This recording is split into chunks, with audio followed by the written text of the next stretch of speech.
Rob Kendall, along with Tyler Bless, the head coach of the Plainfield Quakers. Coach, how's it going? It's going well. How are you, Rob? Great. Obviously, big win on Friday night. First time teams had to play from behind, I believe, all year. Talk a little bit about kind of the slow start and what you take away from being able to play from behind.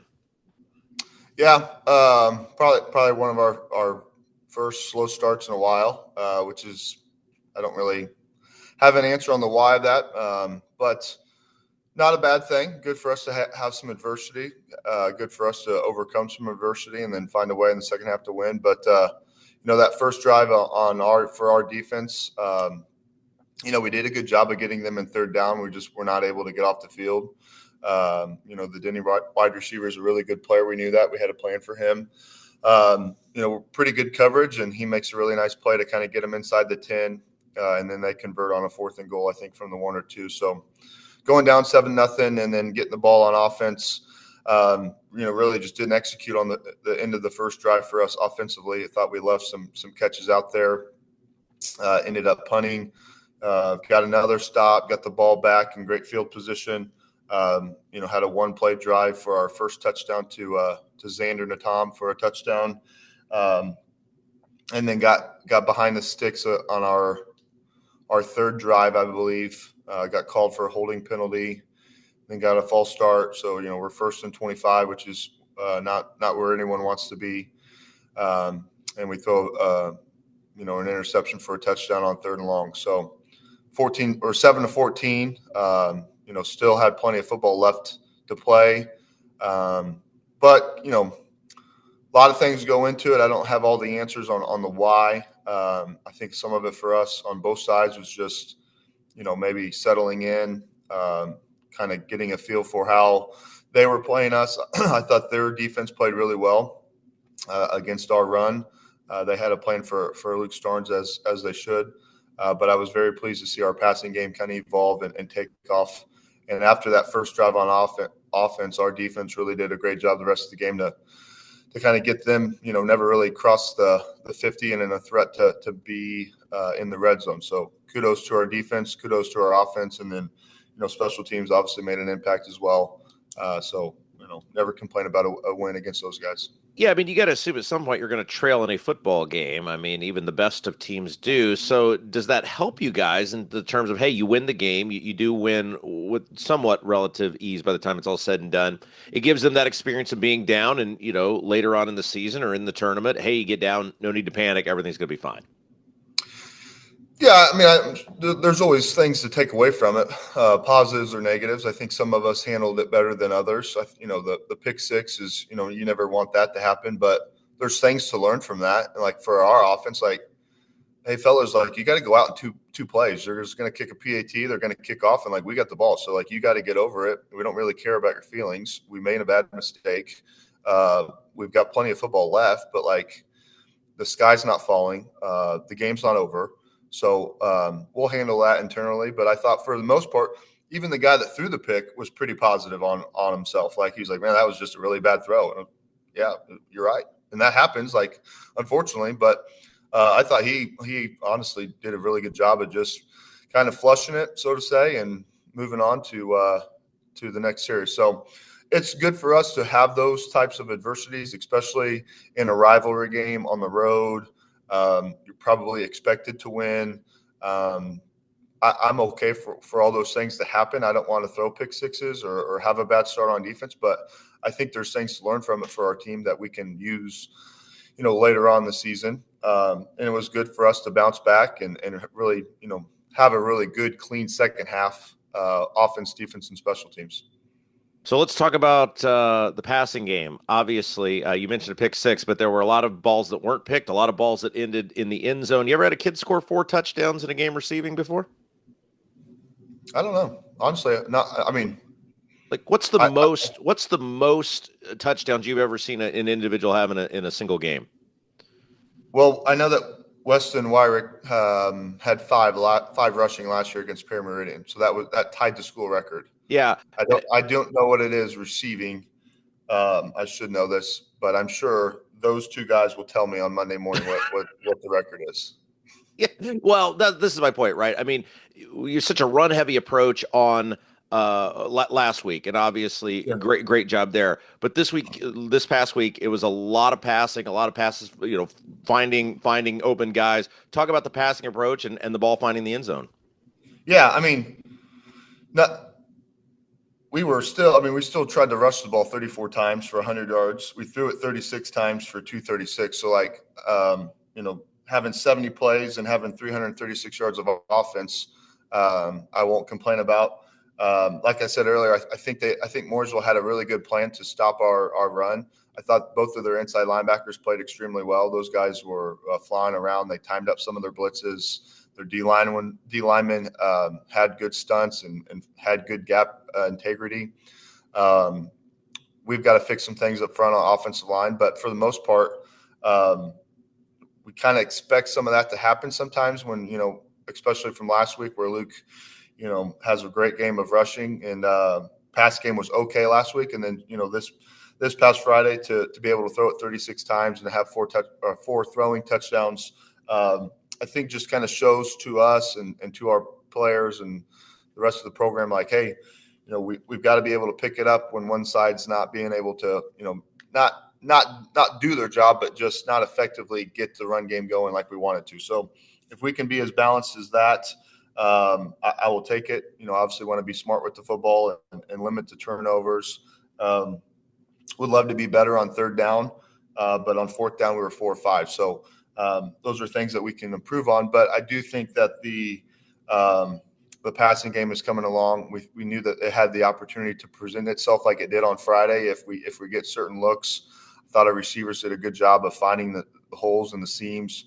For the most part, our pocket was really clean. Bryce had plenty of time to throw. Didn't give up a sack, which is huge in high school football. So we'll keep fine tuning the run game like we always do. We'll keep evolving in the passing game and try to be as balanced as possible in all the things we do. Yeah, and that's really key for you guys because not only are you throwing the ball well, you mentioned 36 attempts, but you're also scoring with the passing game. And when you get down inside the red zone and when you're moving the ball into opponent territory, that's big for you guys to be able to say, "Hey, we don't just have to run it. You got to still respect every single player out there because we can beat you a variety of ways."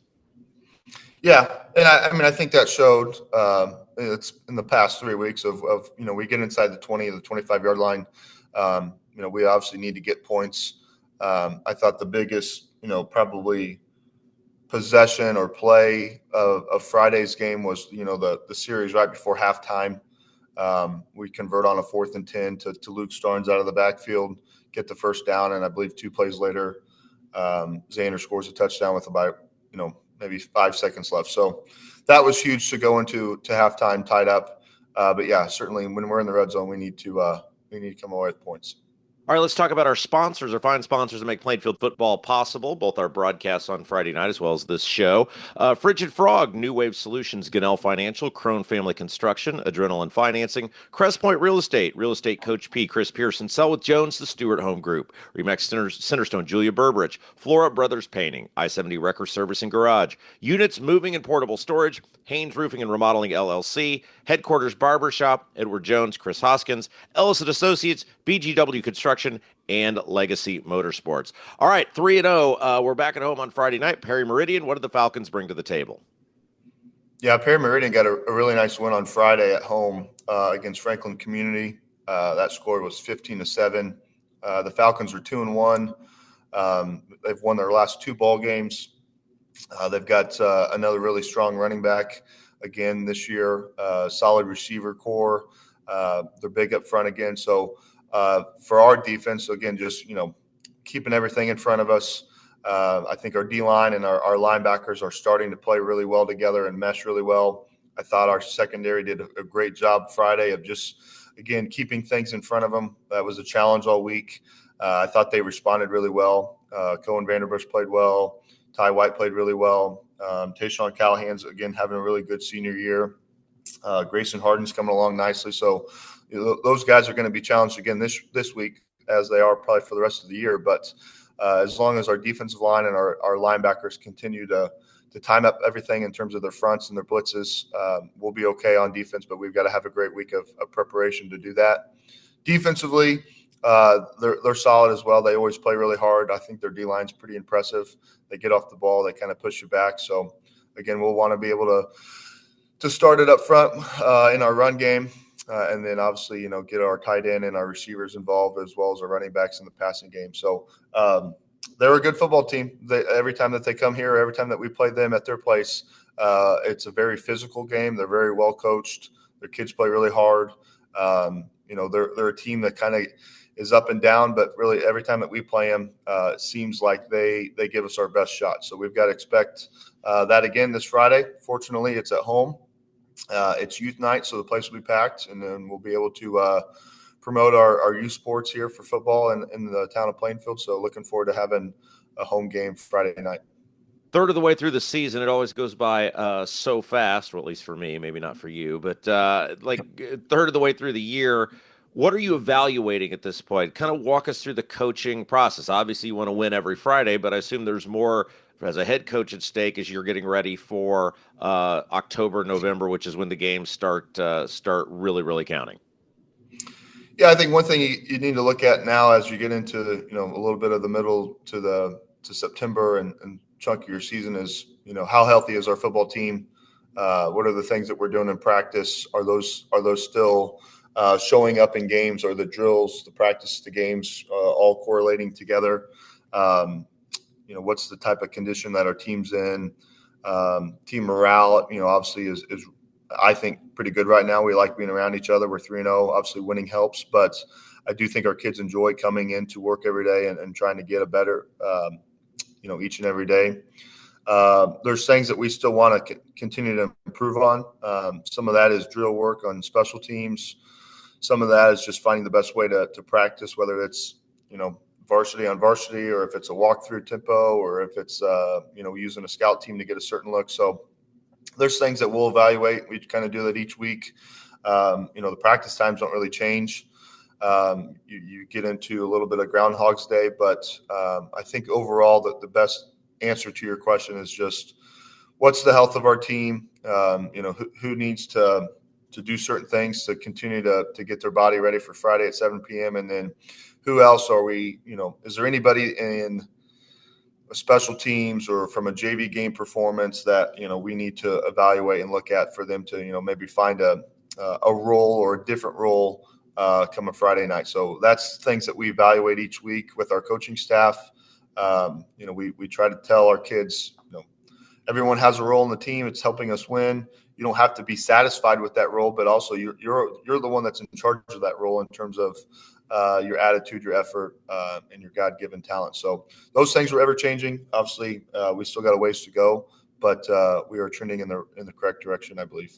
All right. So on the social media, you're always mentioning the letters TLC, and that's over your shoulder there, the TLC. A lot of people are probably curious, what is the TLC? Is it like a Hallmark saying, or what is it? No, it stands for trust, love, and commitment.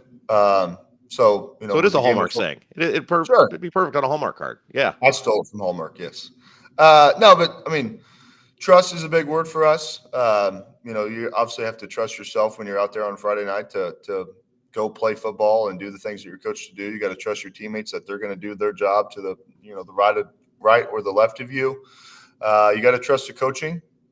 Obviously, the love part is a little bit of a unique word in the game of football, but you got to love what you do. There's 75 kids that play football. There's a lot of boys that go to school at Plainfield High School that don't play football, and that's okay. But the 75 that chose to play football, you got to love it, and you got to appreciate the things that we ask you to do. Obviously, you got to love your teammates. I would say you got to love your coaching and how the coaches kind of take time out of their day to do the things that we're asking them to do, and then be committed to the process. Be committed to yourself that you signed up to play. You're going to see this thing through, whether you're having a great year or whether you're frustrated or you're a sophomore that's just trying to get on scout teams and get noticed. So there's a commitment process, but you got to be committed to your teammates to do your job, and then committed to the coaches and the program to maybe leave it better than you found it. Make sure that your class is the class that beats Mooresville for this year, and we get to have those bragging rights for 365 more days. So It's three words that are easy to remember. At times, probably hard to do, even for me at my age and what I'm doing for my family and my job. But I think those are three words that will always be in our program as long as I'm here. All right, before we wrap up the show, let's thank again our fine sponsors that make our Plainfield football broadcast possible. Frigid Frog, New Wave Solutions, Ganell Financial, Crone Family Construction, Adrenaline Fundraising, Crest Point Real Estate Coach P, Chris Pearson, Selwith Jones, the Stewart Home Group, Remax Centerstone, Julia Burbridge, Flora Brothers Painting, I-70 Wrecker Service and Garage, Units Moving and Portable Storage, Haynes Roofing and Remodeling LLC, Headquarters Barbershop, Edward Jones, Chris Hoskins, Ellison Associates, BGW Construction, and Legacy Motorsports. All right, most important question: how is the newborn and how is the wife doing? Yeah, they're doing great. Newborn is eating and sleeping and do all the things that a 2 week baby does. Mom's doing great. She's got a great attitude. She's the head coach of the family, so anything that she needs or wants, me and the boys will try to get done as fast as possible. But she's doing a great job. I appreciate you asking. Yeah, I got a 2-year-old. So how much helping is the 3-year-old actually doing? The 3-year-old is just loud. The 6-year-old is doing some of the help. Yeah, yeah, Uh, and then the dog's kind of in the way. yeah. But Very good. he's a good boy. All right, let's get a big win on Friday night, Coach. Look forward to hopefully a 4-0 record. We'll talk to you next Monday. Okay, have a great week. Thanks.